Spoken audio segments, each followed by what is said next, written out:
I was running on adrenaline, ambition, and the belief that if I kept pushing enough, I will work out anything. I was the strong one, the reliable one, the one who handled each and every responsibility, whether it was work or friends or family or responsibilities.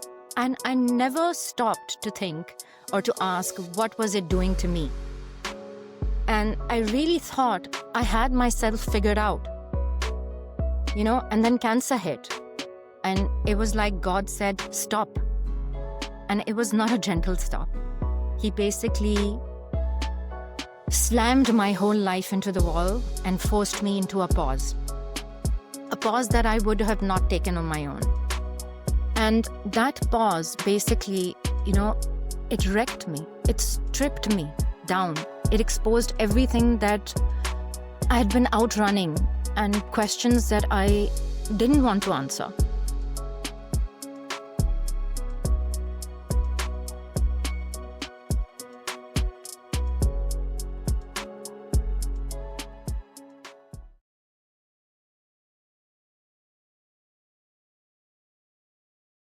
My guest today is Sana Amjad, a cancer survivor whose story is rooted in resilience, faith, and deep personal transformation.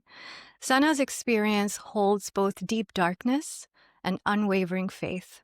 What began as a devastating diagnosis became an unexpected invitation to pause, to heal, and to allow God to rebuild her life from the inside out. Her story is one of vulnerability, surrender, and rediscovering what it truly means to live. Sana, welcome to the Epiphany Dialogues. Thank you so much, Zimmy, for having me. I take pride in the fact that you gave me this platform to talk about something which is close to my heart. And I look forward to having a very natural, very candid, and one-on-one conversation that may help people going through a similar time. Yes, thank you so much. I absolutely agree. It will be a candid, natural conversation because just to get our audience on the same page, this is the first time we are meeting. Yes. We've only spoken to each other on the phone once while we were coordinating on the dates and the details of the recording. But I found you through your sister Minna, who happens to be a friend and ex-colleague of mine, and she had shared your interview about a year and a half ago. It was in Yes. June 2024. June 2024, yes. And I listened to it, and at that time, obviously, did not have this podcast. This podcast came a year after that. Wow. But I listened to it, and honestly, Sana, your words and the way you carried yourself and the way you spoke blew me away. And I carried that with me for this whole time until this podcast happened. And I was like, I have to get Sana on because your story, of course, cancer is something that a lot of people go through, and they do evolve and grow and gain so much strength through that. But something about the way that you spoke about your journey touched my heart so much. And I really believe that it will touch a lot of people's hearts, the people who hear this today. And I am so grateful for you to be willing to share this with us. Thank you. Thank you so much. Just before I came on your podcast, I was listening to that recording from last year. And that was, I heard the whole thing again, and I felt, I'm so different from that person that I was 1.5 years ago. Right. That was the bubbly me, the strong me, the confident me. And I look at myself now, I have a different kind of strength. I have a different way of speaking. They're just two different versions of me. I'm not saying that version was bad or better, but this version maybe has a quieter, more sort of inner strength, who's looking inward rather than somebody who's looking outward at that time. Right. So beautiful. Yeah, I was So, actually yeah, wondering, that was a year and a half ago, and that's what I have kind of made my notes on and, questions yeah. to ask you. But I knew that there has been so much more in the past year and a half that I would love to hear about from you. But let's start at the beginning to set this story in a manner that we all can follow and learn from. So, Yeah. um, before the diagnosis, let's say 2023, tell me about your life. How was your life? Were you working? Do you have a family? What was Sana like in terms of personality, mindset? Sana was gregarious, full of life, loved life. I don't think I ever had a negative thought in my body or my mind ever. Wow. I tend to overlook all negatives. I used to skip to work. Um, I just loved being me, and I thought life was beautiful. Wow. Um, I've always been working. I've been working for 29 plus years. Wow. I've been married for 27, almost 28 years of that. I have two sons. One is 24 and the other is 19. Wow. I'm blessed. Blessed to have the most supporting husband, amazing kids. But life before cancer, honestly, I was in a straight survival mode and I didn't even know it. I was running on adrenaline, ambition, and the belief that if I kept pushing enough, I will work out anything. I was the strong one, the reliable one, the one who handled each and every responsibility, whether it was work or friends or family or responsibilities. And I Right. never stopped to think or to ask, what was it doing to me? And I really thought I had myself figured out, Yeah. and then cancer hit. And it was like God said, stop. And it was not a gentle stop. He Right. basically slammed my whole life into the wall and forced me into Right. a pause that I would have not taken on my own. Absolutely. And that pause basically, it wrecked me. It stripped me down. It exposed everything that I had been outrunning and questions that I didn't want to answer. So that was me before cancer. And I was diagnosed on March 21st, 2024. It was Right. Ramadan. It was 2:32 p.m. in the afternoon, and I remember getting a phone call.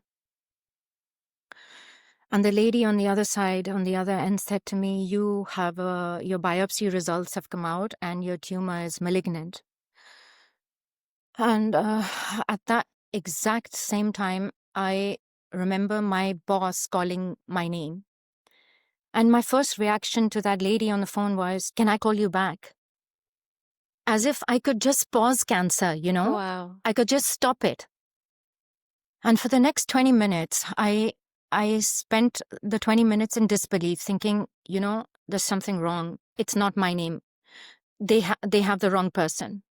Yeah. I couldn't absorb it. I couldn't feel anything.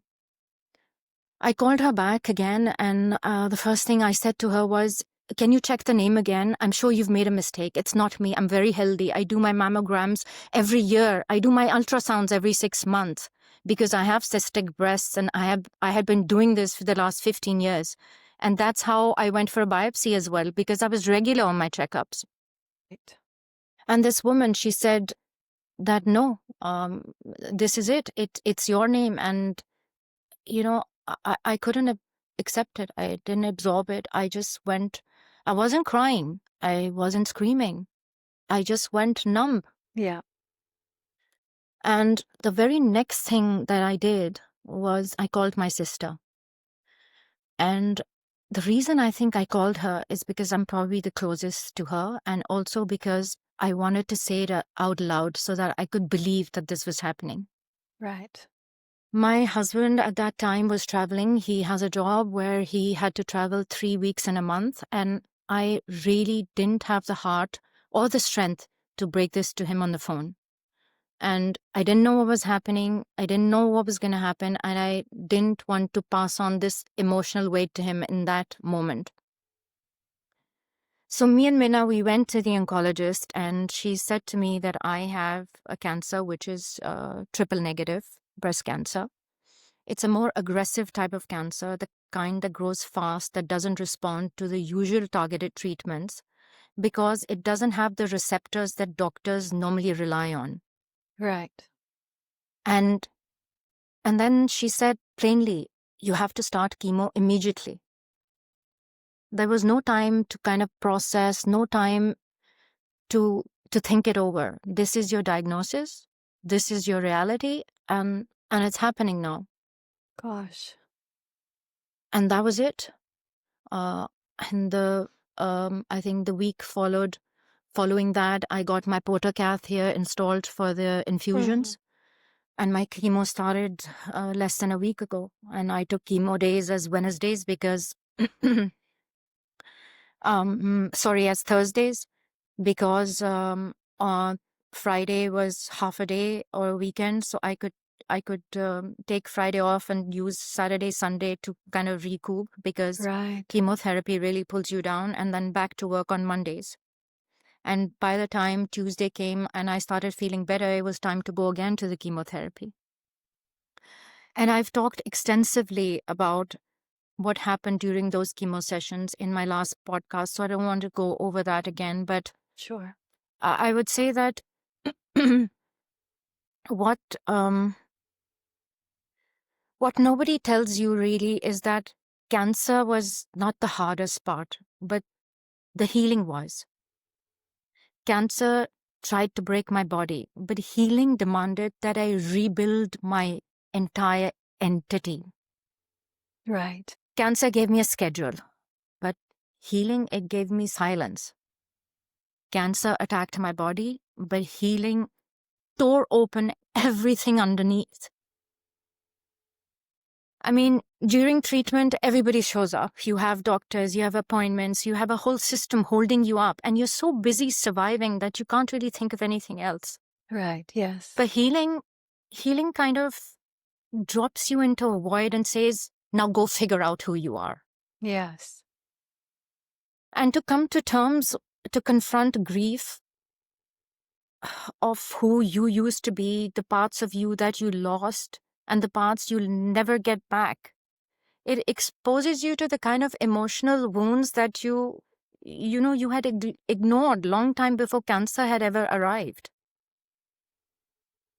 So healing, in my case, healing was harder because survival to me was instinct. Yeah.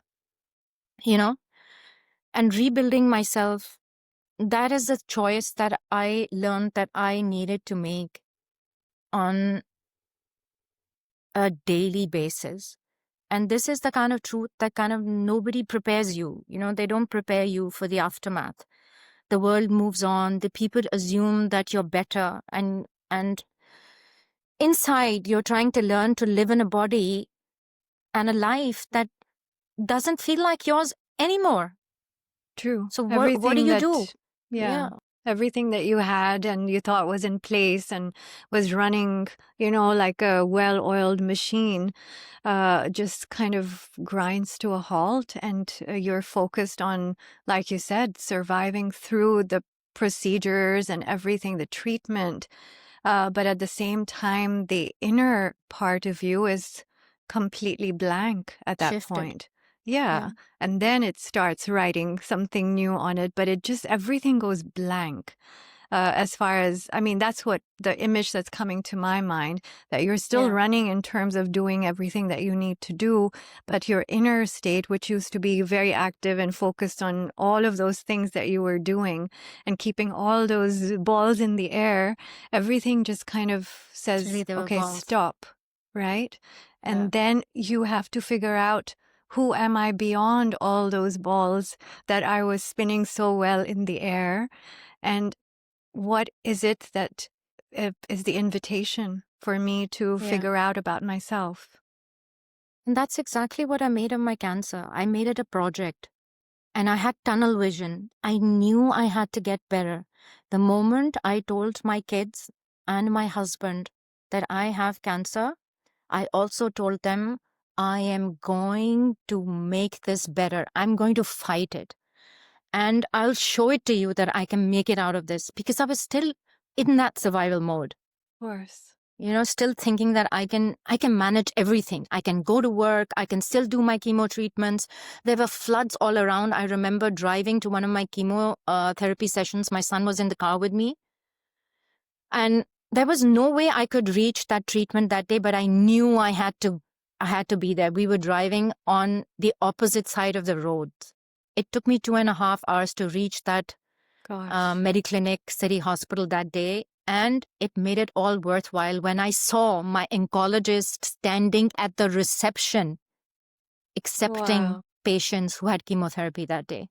Wow. So, I literally made it a single-minded project. I worked on it for more than a year, and because I realized that I didn't want my own life back. I wanted the life that matches the woman that I am now. And I knew that I have to get through this cancer period. True. And life after cancer, it didn't really go back to normal. There was no normal as such to go back to. Everything that I knew about myself had shifted. Right. Life had gotten quieter. It was not easier.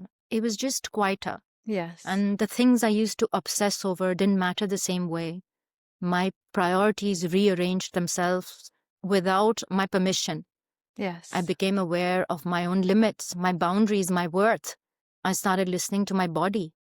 And instead of punishing my body for it, I started noticing it more, decoding signals. Right. And also, I think I started noticing God just not for the big things, but the small things. When I was broken and unsure and unlearning and relearning how to build a life that fit the person that cancer had revealed.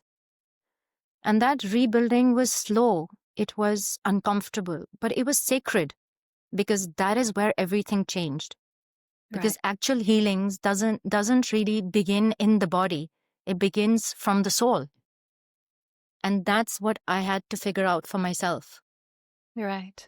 And just to mention here, when you said earlier that when you told your sons and your husband and you were adamant that I'm going to make this work, I'm going to make it out of this, I see how you were comforting them even then. Like you were keeping that role that you probably had before that, and you were making sure that they feel consoled and comforted. Perhaps, I'm sure later on you did allow others to comfort you and support you as well. But I feel the way you said that to them, of course, it's of course great, strong intention. I see that, but in that moment, I feel like your maternal instincts, like just the way that you were trying to make sure that they're okay, and that they know that you're still strong and you're going to make it. That was interesting to me when you said that. I think I realized that a lot of people were depending on me, Yeah. that they needed me, and I just couldn't let them down. When I broke the news to my parents over a conference call, we had a family conference call, and I said that I have cancer, my mother just broke down. She just broke down. And in that moment, I realized how much of, I've been a best friend to her all her life. She doesn't have a lot of friends. And for me, I had devoted my entire life to my husband, to my children, to my parents, and my siblings. Right. I used to go to work, and the rest of it was just family. I never had any time to socialize. I didn't have a lot of friends. I had colleagues, and I didn't have a lot of friends. And all of a sudden, it felt like if I'm going to go away from their life, how? Can I give this kind of disadvantage to my children, that they will go on with a life without a mother? I just couldn't give up without a fight. Of course. I couldn't. Of course. And it was important for you to make sure that they know they know that you are uh, uh, getting in touch with this conviction and inner strength. And I think it helped you as well to keep going in the way that you did because of all of these people. So, yeah, it was, I think, important for them and for you that you show them what you intended to do. And that's beautiful. Um, the part that really touched me in that interview was when you were talking about uh, how you did not wonder or ask, why me, when that Yeah. happened. So, you know how that happens. I remember I was at the hospital for a blood test, and I was before each chemotherapy, you need to do a blood test. So I was there a day earlier to do my blood test, and I was on the phone with my sister, and we were talking about um, why cancer, why me, and she was telling me, "Don't you ever think that why did God give this to you?" And I said to her that why this happened to me is based on science. It's based on the fertile I was brought up on, maybe the plastic bottles I used, maybe the air that I, breathe, whatever it was. It has to do with science. It has to do with medicine. It has to do with chemicals. It has to do with 2 million things around me. Yeah. But faith, you don't question faith.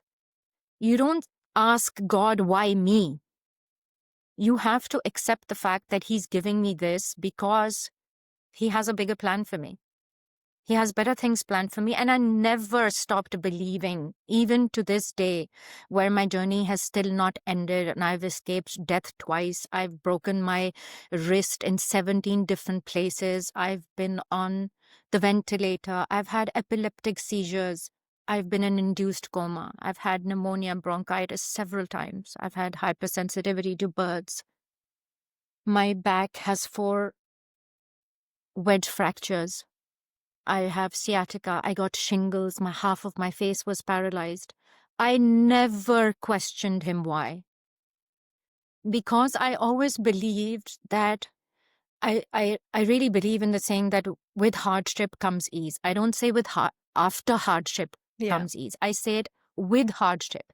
Because he showed me in so many different ways that miracles happen. Yes. He showed me just how deeply I was loved without the titles, without the roles, without the constant doing, without performing. I was still loved for who I was, just because I existed. And if that's not a miracle, then I don't know what is. Yes, that's so beautiful. Thank you. Thank you so much for putting this out there, because we do tend to wonder, why me? Why did this happen? Why? And all of that.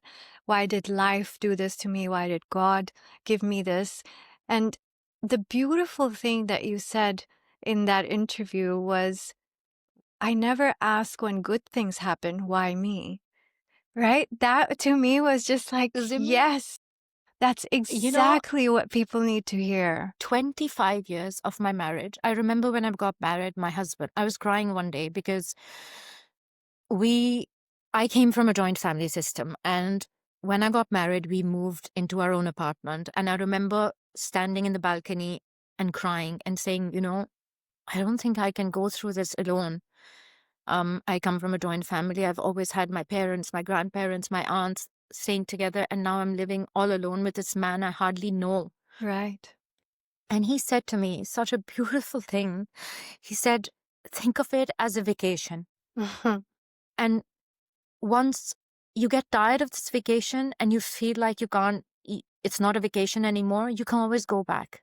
Right. And for 25 years, it was a vacation.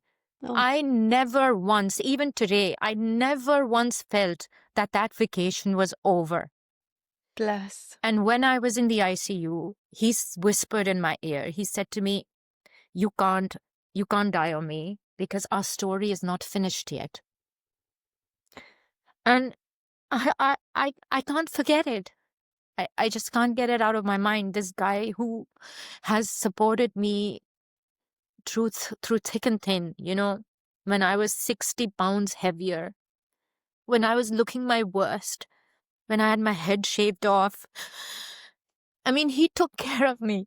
He he took so much care of me that I think if I spend my next 2 lifetimes being a dutiful wife to him, I would not be able to repay that.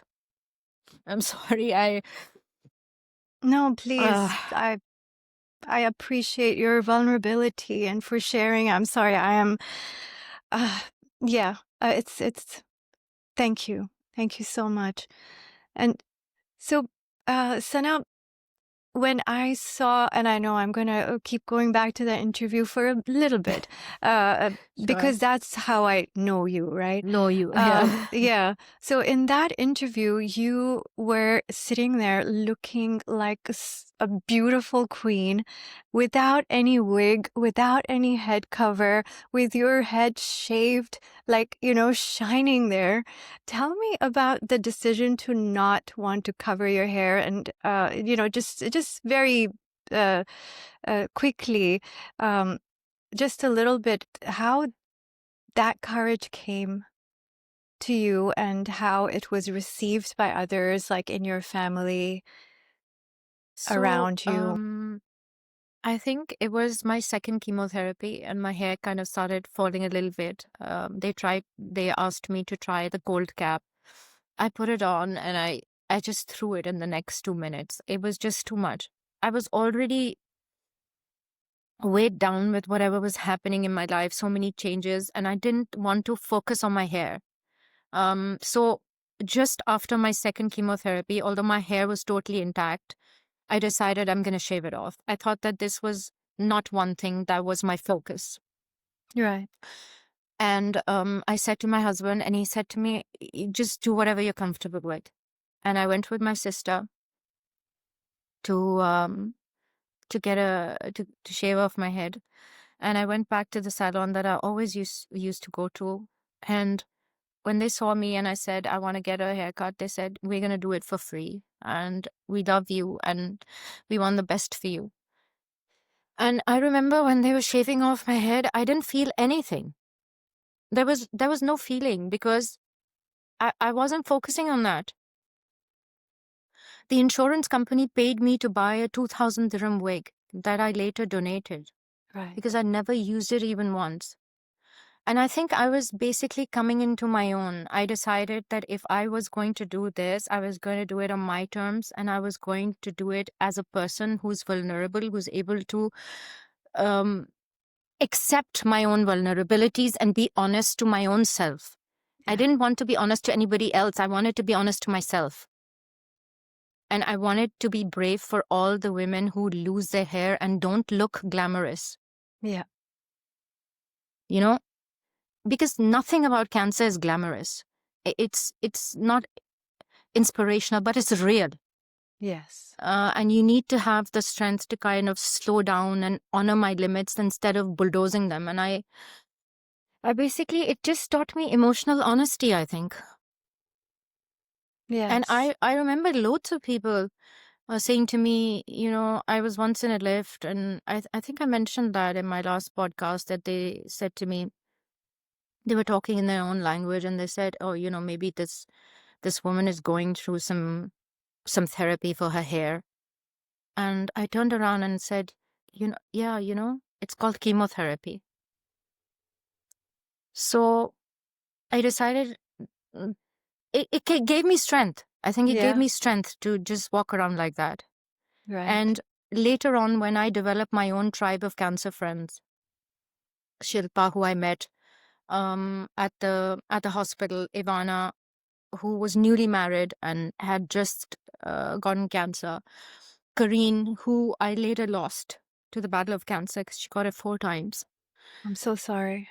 Um, all these people, they kind of, when I met them, they were covering their head, or they were roaming around with scanty hair, and I felt that I gave them courage to kind of take off their scarf and face the reality. Because the sooner Absolutely. you face that reality, the easier it gets for you to work on things that you need to work on and not focus on things like shaving your head. True. Very true. Thank you. Yes. Um, before we get into your journey of healing after the whole diagnosis, after the whole treatment, there was a time during the treatment when your dad was there with you and your sister came to visit you. And there's this realization that you had during that time, this epiphany that allow people the grace to love you the way that they want to, not the way that you want them to. You know, the way that they're capable of loving you rather than how you believe that you should be loved. That, again, was very, very powerful for me. If you would share that, please. Yeah, so, there's a background to that. My husband, since I've been married to him, we went through our honeymoon and our marriage in 9 days. He went back to work right after 9 days, and he's a workaholic. And he worked nonstop. And I also got into work and then children, and then, life takes its shape.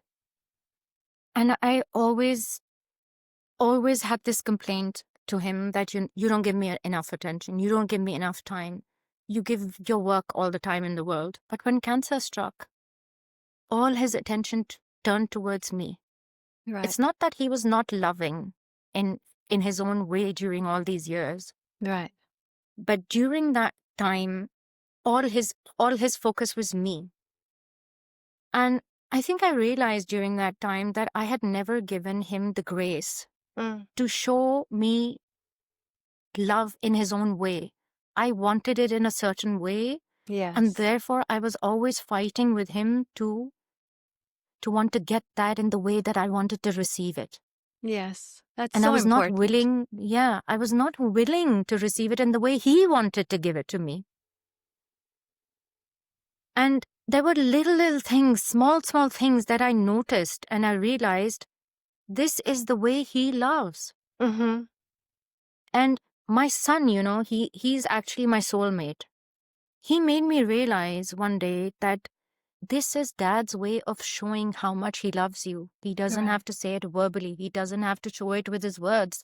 Yes. Sometimes he can just show it to you with the way he smiles every morning when you wake up. Yes. Or the way he looks at you or calls out your name the minute he opens the door. Yeah. Even in the way my parents used to give me love, I would always want that they give me more attention, that they place me first. I would do things to please them. Right. Please them more and more and more so that I would become the focus of attention. Right. I always went out of my way to do more for my grandmother, for my grandfather, just so that they could show me more love. In the end, all of us are hungry for love. True. But to know that they love me just because I exist and not just because I'm pleasing them, because I'm performing, because I'm doing my duty, is a different kind of realization. True. It's a realization that I am so deeply loved despite of everything. Yes. And when they saw me at my lowest, when I was raw, when I was vulnerable, afraid, unsure, they still loved me. And they showed up every single time. My father has this habit of showing up for me since I was a kid. I cannot remember a time. I always say that 100,000 mothers, that he was made instead of 100,000 mothers. Wow. God made him instead of making 100,000 mothers, because this is what he means to me. Gosh. He's showed up more like a mother to me. My mother is fantastic. She is the strong force behind everything. She's the reason that I'm educated, that I have a job, that I still strive to work hard. But my father is the one who brought the softness to my life. Right. He's the one who made me realize what bonds are, what family is. What being present is. Yes. what being present is. Without saying I mean, anything, every without time doing. somebody, Yeah. he just showed up. He just sat there in the lounge, not Mm. saying anything, just being there. Every Yes. time I would come out of the washroom after crying, I knew he knew I was crying in there. Yeah. He just sat there. He just let me be. He didn't try to fix me. He was there. He didn't tell There's. me. He just showed up when I was in the ICU. Yeah. I was dead to the world. He just showed up there. He didn't have to. At this age, he doesn't have to travel so much. He doesn't have to show up at every women fancy of mine. Yeah. Hi, everyone. We just wanted to take a quick moment to thank you for being here with us at the Epiphany Dialogues, where curiosity meets consciousness. If you're enjoying this episode, please hit the like button, follow, subscribe, and share with like-minded people. And you're also welcome to join our conversation. If you have an epiphany to share, please leave us a comment or email us. Details are in the description below. And with that, back to the episode. Yeah. But that's so powerful. The love that doesn't need those words, You know, just needs that presence.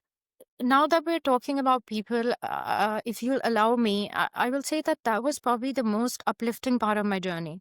Yes, of course. And they were not big dramatic moments, they were small, steady breaths of light that showed up when everything else felt dark. I think the fact that I realized that how deeply I was loved, and not for how strong I was, but simply because I existed, the raw, the fragile me, the real me.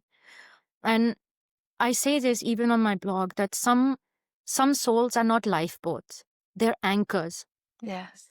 They don't rescue you from the storm. They weather the storm with you. Wow. And for I me, love that. and one such person for me is my sister. My sister Minna, she sat with me through darkness till the time that I was able to see light. I mean, she didn't just support me. She stepped into the fire with me. She sat beside me from the time that I told her on the phone that I have cancer till today. I'm doing this in her house today because she Yeah. is my emotional anchor. I cannot thank God enough for bringing her into my life. She is my everything. She is the person I turn to when I'm sad, when I'm down, when I'm depressed, when I'm looking like crap, when I'm looking my best. She is my soulmate. She is that bond that it's a miracle. I mean, I call it God's miracle, because I wouldn't have gone through this journey and still continue to be in this journey without her. And Yes. despite her own troubles, despite her own shortcomings, despite her own weaknesses, she was a source of strength for me when I was the weakest. Yeah. She took up the role of the elder sister in my family for me. Right. And my younger sister, she showed up several times during that year, And Zimmy, she didn't show up to accompany me to appointments. She showed up just to be there. She came leaving her exam giving kids behind, just to be with me, to sit with us together on steroid filled nights. We were binging, watching TV, eating KFC, talking Yeah. about old times, having a smoke just for the heck of it, You're right. talking about our childhood, taking me down that memory lane so that I could forget about my problems. That's what she did for me. And I didn't have to call her. She didn't have to be there. But she was always there. These two were like everything. And love- my husband, yeah, Sorry. sorry. No, I just My love how husband you and I- noticed everyone showing up for you in the way that is best them, Yes. That's what I love. Like your dad with his silent strength and presence. Your sister, of course, Minna, going through everything with you. Your, anchor and your foundation in that sense. And then your other sister showing up to almost like entertain you or make things lighter. Yeah. Or, just to be with you in those lighter moments, which is also very, very important. I just love hearing about how everyone has shown up in their own way, and that has been seen by you, noticed by you, and appreciated as well. Absolutely. I'm so grateful. Even my kids, they had first row tickets to trauma, to ICU, to appointments, to whether their mom would make it or not. And they were both studying abroad. But my kids, without even knowing it, they gave me reasons to fight back on days where I had no strength. They made me feel needed. They made me feel wanted. And it's just amazing how they showed up for me. And I remember my son telling me, Mom, you have to understand that life is a struggle. Nobody ever said to you that it would always be beautiful. It is a struggle, and I know you're changing. You're becoming a different person, but that's all right. We all have changed during this time. And we, as a family, we have gotten through together so many things, and we will get through this also. And to this day, I know that there is one prayer that he does for me, and he keeps on saying it to me again and again. He says, I always pray to God to give my mother the joy for her life back. And that is a beautiful thing. It is. My younger son, he's very reserved. He's very silent. He's not verbal. He's not very affectionate also.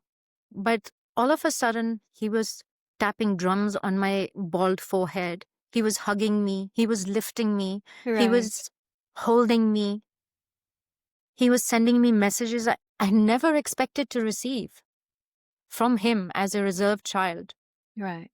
And these were all small blessings. And now that I'm mentioning, these people in my life, I do want to take this time to mention a few other people.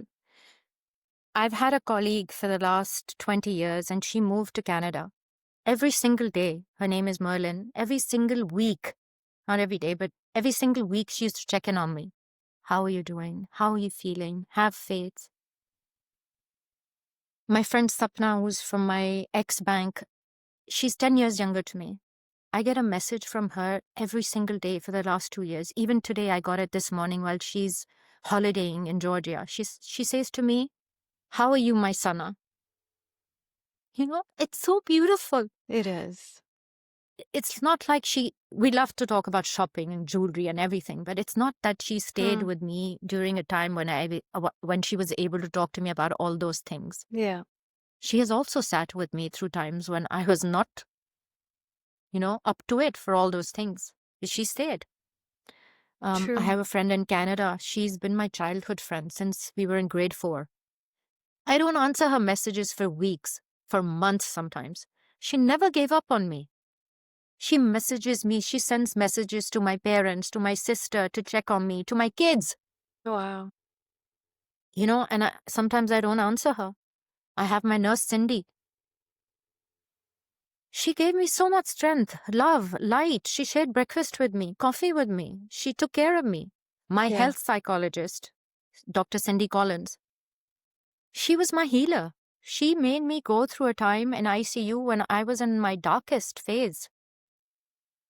She gave me so much strength. She held space for me. Yes. Which people hardly do. True. I run a poetry shop with her now. For the last 3 months, we've been running a poetry shop on the first Wednesday of every month. We get together cancer people, cancer caregivers, cancer patients. We talk about the healing, the pain, the trauma, and we write sort of prose and share our feelings in that manner. So yeah, her. And then I have a colleague's friend, a colleague's daughter who I befriended many years ago. Her name is Amna. She sends me random flowers, random food. She's just a college-going kid. Wow. And she always checks on me. My ex-boss's wives, Chammo and Faiza. My mother-in-law passed away with stage 4 bladder cancer this year in August. I'm so sorry.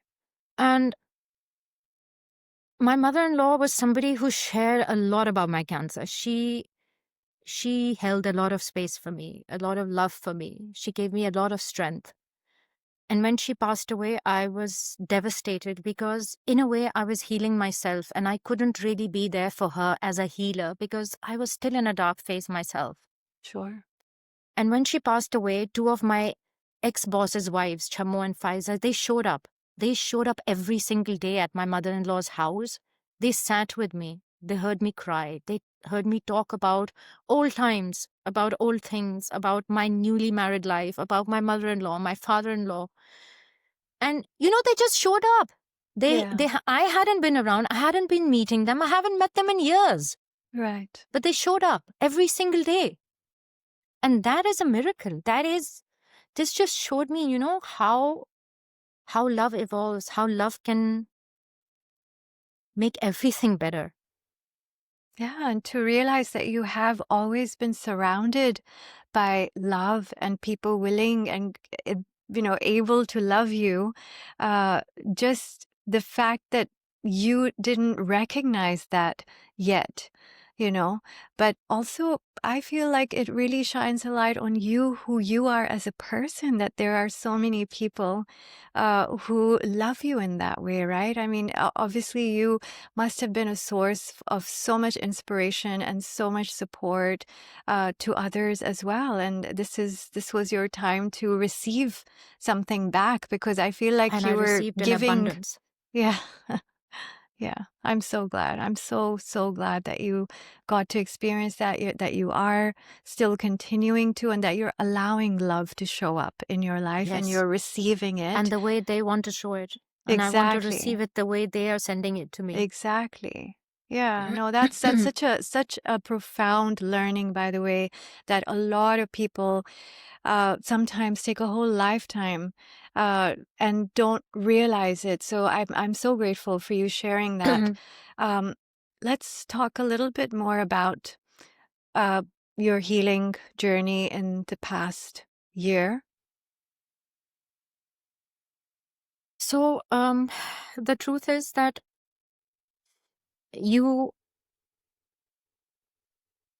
when my cancer journey kind of ended, and it ended fairly quickly in maybe January of this year. And after that, my bone density was really low, my immunity was low, and I kind of had an unexpected fall. I mean, I fell from a shelf that I've climbed 100 times before, and nothing had happened. And I fell and I broke my wrist, 2 bones in 17 different places, and it kind of it was a lot of trauma. It was more trauma for me than cancer was. And it's just closing my brow was an issue, wearing clothes, washing my face, taking a bath, everything. And I had to rely on other people. I had no choice. And basically, it gave me a lot of depression. And the depression came from the fact that finally I managed to come out on a journey. I did my best. I was tired. I was mentally, emotionally, physically exhausted. And then to be in a cast for the next 2.5, 3 months, it's very exhausting. And I kind of just hollowed out. I was broken. And during that time, 2 or 3 months just passed on like that. I didn't take a shower. I didn't brush my teeth. I didn't talk to anybody. I was just feeling lost. And I kind of used that time to look inward, to basically self-reflect, and connect with myself, to see, to kind of, I was living two parallel lives. The older version, which was independent, strong, confident, and then a newer version, which was afraid, broken, fragile, not sure of anything. And I realized I didn't belong to any of these worlds. And I was coming out with a new identity, and I didn't want to remain the same woman who would push through anything. I wanted to become the woman who chooses what's worth pushing for. Yes. And that's when I started my blog. I started it in May of this year. Right. And the kind of satisfaction and gratitude and excitement and adrenaline that it gave me, I don't think I've experienced that ever before. Right. And during that time, I realized that I was living most of my life on autopilot. I was enduring everything rather than experiencing everything. Right. I was making choices not out of truth, but out of fear, responsibilities. And cancer kind of stripped all that away. And I was forced to ask, who am I without these roles, without the strength, without constantly performing for other people? Yes. And for me, that meant that strength doesn't mean that you hold it up for other people and for yourself all the time. It means real strength actually means falling apart and letting other people see the real you and letting them come in and help you. Yes. And this was a new for me because I was not used to that. And if I was able to voice what I was feeling and put it down in my own words, in prose, and put it out there in my own voice, it was a way of healing myself and also Yes. helping others to heal. Yes, I have to say that you do. I have been following your Thank you. blog on Instagram, and I will put the details in the show notes so that people can follow you after hearing this. But my God, Sana, your words are so powerful. And it's because of the authenticity, the rawness, that you don't put anything on for effect, that you're literally just sharing how you're feeling. Some days it's very, very uplifting and you see the positive side, but other days you don't have any issues with just showing up raw and sharing your pain and just letting us be on this journey with you and learn with you as you go along. So I really, really appreciate that you decided to put that blog up and that you are continuing to add to it. I really, I focus so much. You know, you're scrolling most of the time, but when I see your post, I stop, I take a breath, and I say, I want to see what Sana has to say today, because I'm sure it's going to be profound. So yeah, bless you for that. Thank you. You know, my faith has kind of deepened so much in ways that I didn't expect. Before cancer, I used to rely on God for heavy things. But in cancer, I leaned on him just to breathe. You know, there were days when my prayers weren't words, they were just tears. I had nothing else to offer. But when I was crying, it was the first time that I felt like that was enough, you know? Healing brought me so much closer to God than any mountaintop moment ever did. Yeah. I met him in the cracks. I met him in the nights when I couldn't sleep, when I had nothing to offer but breath. And I feel that kind of closeness to God doesn't come from victory. It didn't come from the strength of surviving cancer. It came from surrender. Yes. Just giving in, knowing that I will be taken care of, no matter what, because that is his promise to me. Yes. So if you ask me what those epiphanies were, I would say that for me, epiphany is a destination, but I'm still on the journey. I'm still learning. I'm still realizing every single day. And so for me, I think the biggest epiphany or the biggest realization was that surviving isn't the same as living. It just isn't. Absolutely. Cancer made me realize how much of my life I had just lived. I hadn't experienced it. I didn't have the time to focus on that. I was just surviving. It taught me a few things. Peace is a choice that we make every single day. Boundaries, they're a form of love. You need them. They're not a form of resistance. They're not a form of saying that I don't love you, I won't go far for you. For you. They're a form of love. Rest is unholy. You have to listen to your body. Very you true. have to. I went through 2 personal traumas. And I stored so much inside. Somebody very close to me went through major mental health issues. My mother-in-law passed away. I couldn't take it. I stored everything internally because I was guilty of the fact that I wasn't there for her as a healer because I was going through my own darkness. Right. And you know how my body reacted to that? I ended up one morning with shingles. It stayed with me for 3 months. Gosh. It was appalling, nerve-wracking pain. This side of my face was paralyzed. I still am unable to close this eye properly. My smile became lopsided. This is how my body reacted to that kind of trauma.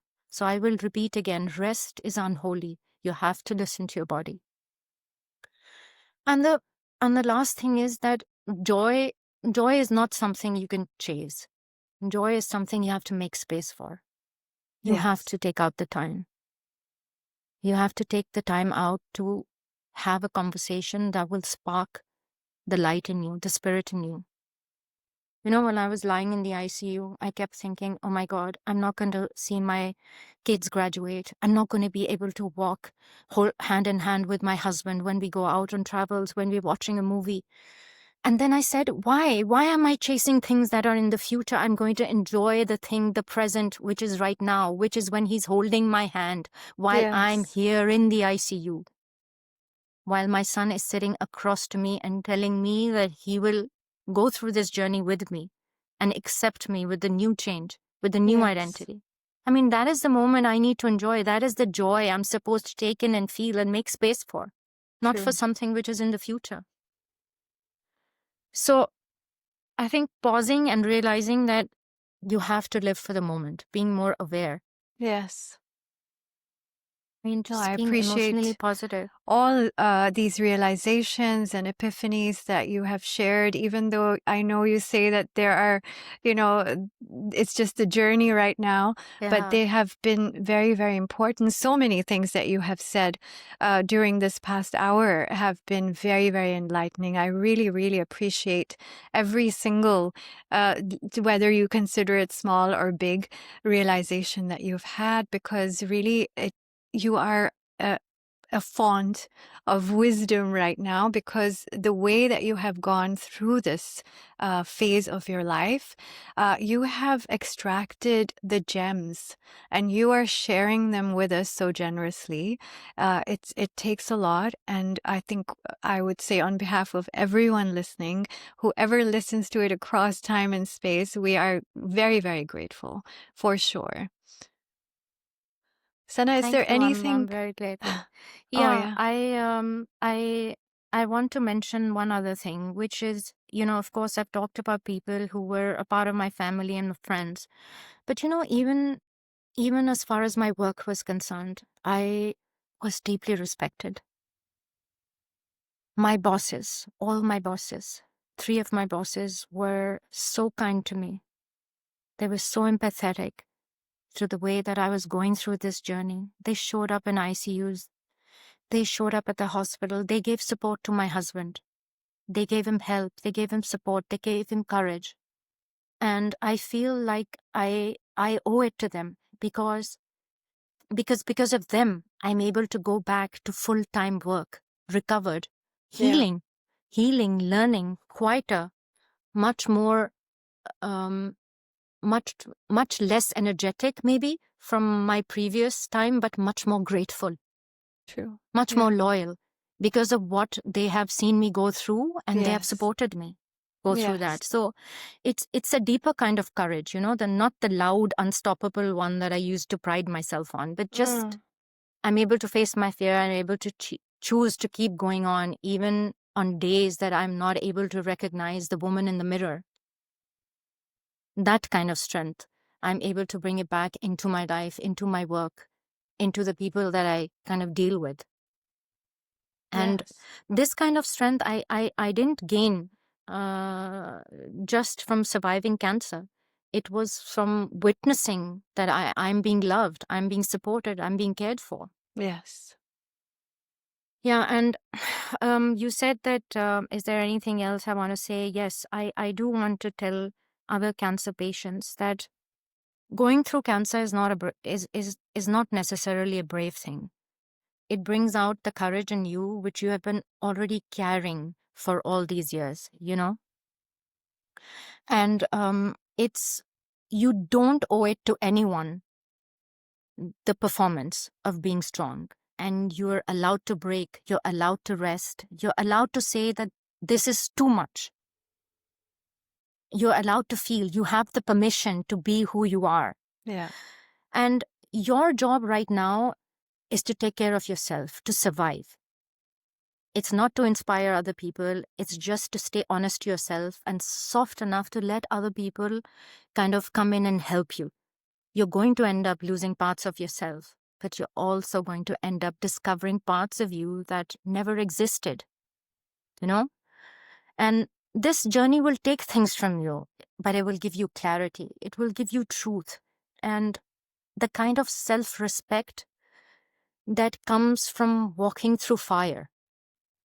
And people will probably never be able to understand what you're going through. And that alone will make you extraordinary. Nothing else.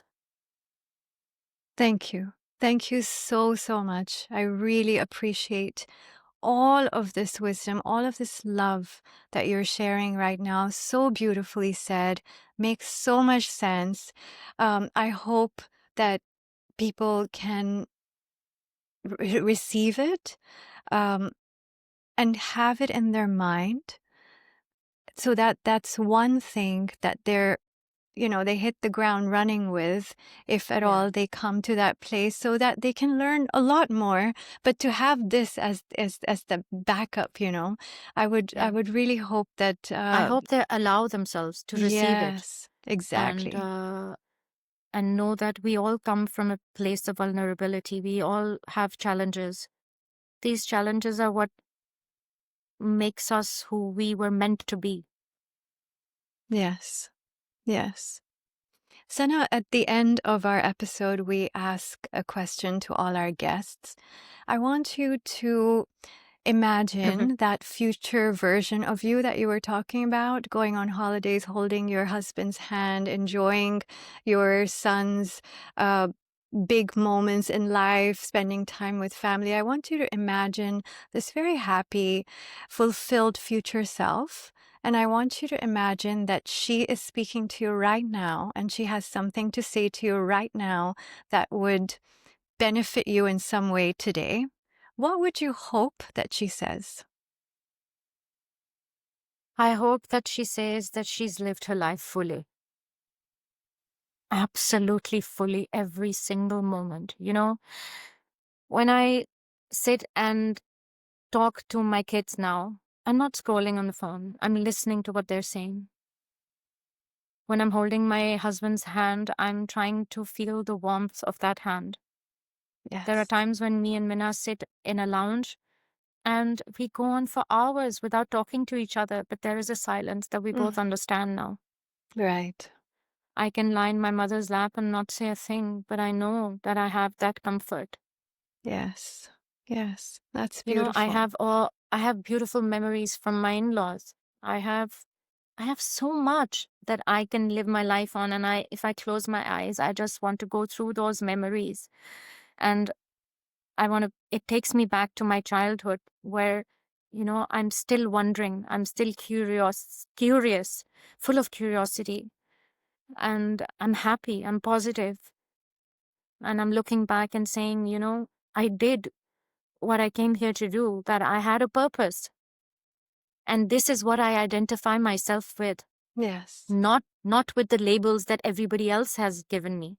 Yes. Not with the job I do at work. Not with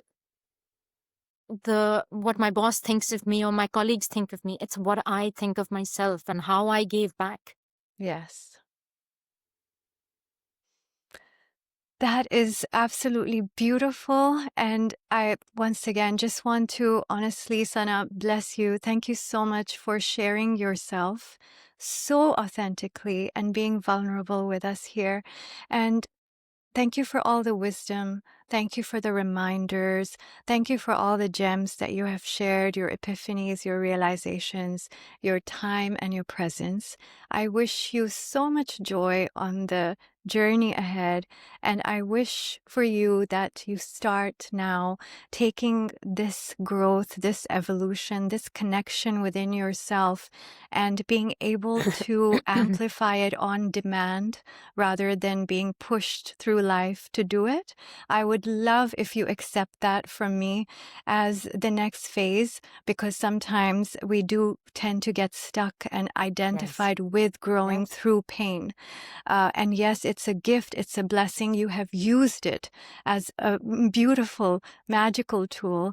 But I would love for you, if you would receive it, to set your intentions now to grow through ease and love and joy. Because that's what I wish for everyone listening to I'm so open grateful themselves you up said to. that, Thank you. because I Thank do you. find myself sometimes coming back to square one, and then I have to push myself. And it's absolutely beautiful that you said that, and I'm going to keep it in my mind. I will remember it and I will treasure it. And thank you so Thank much for you. having me. You were so soft and gentle. Talking to you was like sitting in a Zen garden. Thank It's you. beautiful. And I want to say that I appreciate the fact that you took so much effort. We've been talking for 3 months and you've been so organized, so professional. I mean, and the way that you dealt with me with such softness and gentleness, I really appreciate it. My Much pleasure. appreciated. Thank My you so much. pleasure. I would love to catch up with you in person, and we'll set that up offline. But really, yes, lots of love for you. Thank And you. be well, Sana. Thank you. Thank you. Good luck. You too. Bye. Bye. Bye.